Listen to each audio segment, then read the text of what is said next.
Oke, Assalamualaikum warahmatullahi wabarakatuh. Perkenalkan, nama saya Yola Yusnani, saya dari kelas B pagi semester 4, Pendidikan Bahasa Inggris. Oke, tujuan pertama video ini dibuat adalah untuk memenuhi syarat UTS mata kuliah Pendidikan Bahasa Indonesia. Mata kuliah Bahasa Indonesia, sorry. Oke, jadi yang pertama adalah kita membahas tentang apa sih manfaat belajar Bahasa Indonesia. Nah, bahasa itu merupakan alat komunikasi yang penting bagi kita untuk menyampaikan apa maksud dan tujuan tersebut. Nah, saya sebagai mahasiswa tentunya telah mempelajari bahasa Indonesia, apalagi belajar bahasa Indonesia sudah diperkenalkan dari zaman kita teman kanak-kanak, sekolah dasar, sekolah menengah pertama, sekolah menengah atas, sampai sekarang saya sudah di posisi sebagai seorang mahasiswa di perguruan tinggi. Nah, tujuan tersebut supaya bangsa Indonesia bisa berbahasa Indonesia, karena di Indonesia sendiri memiliki keberagaman suku, bangsa, serta bahasanya. Oleh karena itu kita menggunakan bahasa Indonesia sebagai bahasa negara. Nah, pada Undang-Undang 1945 menerangkan kedudukan bahasa Indonesia sebagai bahasa persatuan sangatlah kuat. Pasal 36 berbunyi, bahasa negara adalah bahasa Indonesia. Nah, penjabaran pasal ini secara luas dapat diartikan bahwa penggunaan bahasa Indonesia menjadi kewajiban untuk setiap kepentingan kenegaraan urusan tata pemerintahan. Nah, mata kuliah bahasa Indonesia penting bagi mahasiswa untuk mempelajari tentang penulisan yang benar sebagai bekal penulisan skripsi. Yang dipelajari yaitu berupa penulisan yang benar sesuai EYD, serta mengetahui konsep penggunaan bahasa Indonesia dalam keadaan dimanapun berada. Dan seorang mahasiswa dapat menambah kosakata menggunakan diksi-diksi yang baik juga. Nah, dalam lingkungan mahasiswa pun juga diperlukan komunikasi dengan bahasa Indonesia, karena di dalam wilayah kampus tidak hanya dari daerah kampus tersebut, tapi banyak juga yang dari luar daerah gitu kan. Seperti dimana setiap suku memiliki adat istiadat yang berbeda, termasuk cara bahasanya juga. Nah, dengan adanya mata kuliah bahasa Indonesia, diharapkan mahasiswa dapat berkomunikasi dengan bahasa yang baik dan benar dengan sesama teman maupun yang lebih tua. Dengan menulis dan berbicara, siswa dapat merefleksikan hasil bacaan dan pengamatannya. Kemampuan berbahasa ekspresif yang secara produktif dapat menghasilkan tuturan bermakna dalam bentuk lisan dan tulisan sehingga dapat dipahami, seperti itu. Nah, karena masih ada yang tidak mengerti dengan cara berbahasa Indonesia yang baik dan benar, dengan begitu mahasiswa yang tidak berasal dari daerah tersebut dapat berbaur dengan mudah dengan mahasiswa lainnya. Nah, selain itu juga sebagai mahasiswa dapat menjaga dan melestarikan bahasa Indonesia. Dengan demikian, sangat penting mengadakan mata kuliah bahasa Indonesia di setiap perguruan tinggi, selain karena bahasa Indonesia merupakan bahasa negara kita sendiri dan sebagai bahasa pemersatu bangsa. Nah, saya pribadi sebagai mahasiswa pendidikan bahasa Inggris juga diajarkan, memang kami di kampus diajarkan untuk belajar bahasa Inggris, namun dosen-dosen bahasa Inggris kami yang mengajar tidak pernah melupakan untuk kita boleh belajar bahasa asing. Mereka ngomong begitu, kita boleh belajar bahasa asing, namun kita jangan melupakan bahasa kita, yaitu bahasa Indonesia, seperti itu. Oke, lanjut yang nomor 2. Nomor 2 itu pertanyaannya adalah apa sih tips untuk membuat kalimat agar kalimat itu menjadi kalimat yang efektif, ya kayak gitu. Nah, yang pertama itu adalah kesepadanan. Maksud dari kesepadanan adalah kita membuat kalimat yang tidak bertele-tele. Subjek dan predikat dan objek, serta predikat dan keterangan harus memiliki keselarasan. Sebagai contoh, kalimat yang tidak efektif adalah sebagai berikut. Bagi semua mahasiswa tinggi ini yang menempuh semester selanjutnya harus memasukkan KRS. Itu contoh kalimat yang tidak efektif.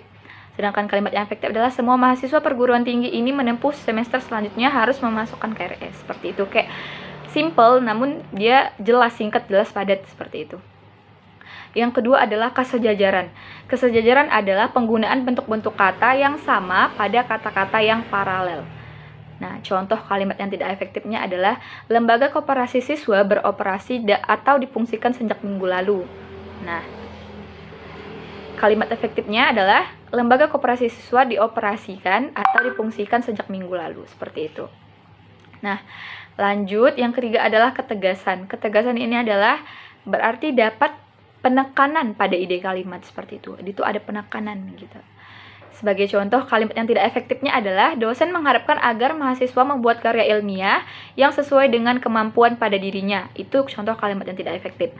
Kalimat yang efektif adalah harapan dosen adalah agar mahasiswa membuat karya ilmiah. Seperti itu. Ada tekanan gitu. Nah, lanjut adalah kehematan. Kehematan yang dimaksud adalah untuk menghilangkan kata, frasa, atau bentuk lain yang dianggap tidak perlu dan tidak menyalahi kaidah dan tata bahasa. Oke, contoh kalimat yang tidak efektifnya adalah karena ia tidak minat, ia tidak hadiri seminar hari ini. Gitu. Kalimat efektifnya adalah karena tidak minat, ia tidak hadir seminar hari ini. Lebih bisa dilihat perbedaannya. Yang selanjutnya adalah kelogisan. Setiap hubungan unsur-unsur dalam kalimat harus memiliki hubungan yang masuk akal. Nah, contoh kalimat yang tidak efektif adalah waktu dan tempat kami persilahkan. Itu kalimat tidak efektif. Sedangkan kalimat yang efektifnya adalah Bapak Dekan kami persilahkan. Seperti itu. Selanjutnya adalah kecermatan. Perlunya kecermatan agar yang kita sampaikan tidak bermakna ganda. Perlu memahami dan membedakan kata yang bersinonim, idiomatik, kata yang berlawanan, dan kesesuaiannya. Sebagai contoh, kalimat yang tidak efektif adalah kucing terinjak orang hidup. Sedangkan kalimat yang efektifnya berbunyi seperti kucing yang terinjak orang itu masih hidup. Nah, itulah karakteristik secara umum dalam kalimat efektif yang perlu kita pahami. Oke, selanjutnya adalah nomor 3, dimana soalnya kayak kurang lebih seperti ini. Kayak disuruh mencari skripsi, terus temukan 5 kesalahan, minimal 5 kesalahan, kayak gitu. Oke, dan saya sudah membaca skripsi tadi, dan saya sudah menemukan 5 kesalahan. Nah, yang pertama itu terjadi kesalahan di halaman 2, dimana di situ tidak diberi tanggal. Misalnya kayak, harusnya kan kayak Yogyakarta, tanggal 12 Mei 2012 misalnya seperti itu, tapi di situ dia hanya menuliskan Yogyakarta Mei 2012 tanpa adanya tanggal seperti itu. Lanjut di kesalahan yang kedua itu terdapat di halaman 6, harusnya itu menggunakan kalimat yang singkat, jelas, dan padat saja dan tidak bertele-tele. Kalimatnya itu sebenarnya awalnya berbunyi seperti ini: Ibunda dan ayah Anda yang selalu memberikan kasih sayangnya secara tulus serta doanya yang selalu teriringi dalam menempuh bahtera kehidupan dan perkuliahan ini, serta adikku terkasih. Awalnya sih dari Ibunda sampai ke perkuliahan itu aman, cuman pas di ujung ditambah serta adikku terkasih, kayak terkesan ini tuh boros kalimat banget gitu lah, dan nggak logis kalau menurut aku. Seharusnya kalau misalnya memang ingin mengucapkan kepada adik tercinta juga, bisa saja digabung dengan kepada ibunda dan ayah Anda serta adikku tercinta, adikku terkasih. Nah, bisa seperti itu, lebih enak untuk dilihat dan didengar gitu.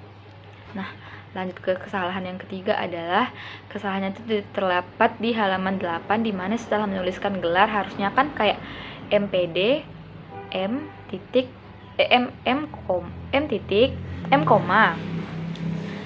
PD titik, seharusnya kayak gitu kan. Cuman di sini dia mungkin ada kekeliruan, jadi di situ salahnya M, PD titik koma lagi. Nah, itu yang salah. Terus yang keempat adalah ada beberapa kalimat di halaman nomor 6 itu tidak ada spasi gitu. Kayak misalnya dinulis nih tapi tidak ada spasinya gitu. Mungkin ya karena kata ledoran penulis biasa. Ya, jadi kayak pembaca ini kurang bisa untuk memahami arti tersebut gitu. Dan kesalahan yang kelima adalah ada salah satu halaman yang nomor halamannya itu tidak beraturan, seperti itu.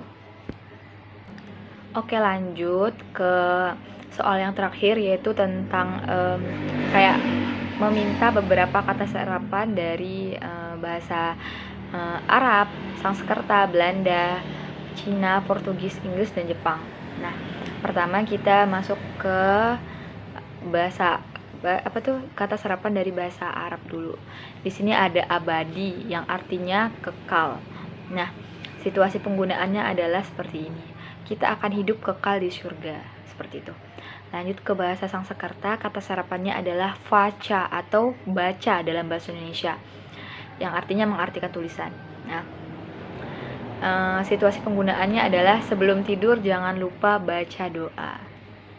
Nah, selanjutnya adalah bahasa Belanda. Karakter atau karakter sama. Nah, untuk situasi penggunaannya adalah seperti suaranya memiliki karakter tersendiri, seperti itu. Lanjut ke kata serapan dari bahasa Portugis, yaitu janela, atau dalam bahasa Indonesia artinya jendela. Nah, untuk situasi penggunaannya adalah setiap bangun tidur saya langsung membuka jendela. Ya, lanjut ke kata serapan dari bahasa Inggris, yaitu adalah application, atau dalam bahasa Indonesia artinya aplikasi. Nah, untuk situasi penggunaannya adalah Yola menggunakan aplikasi InShot sebagai alat untuk mengedit video.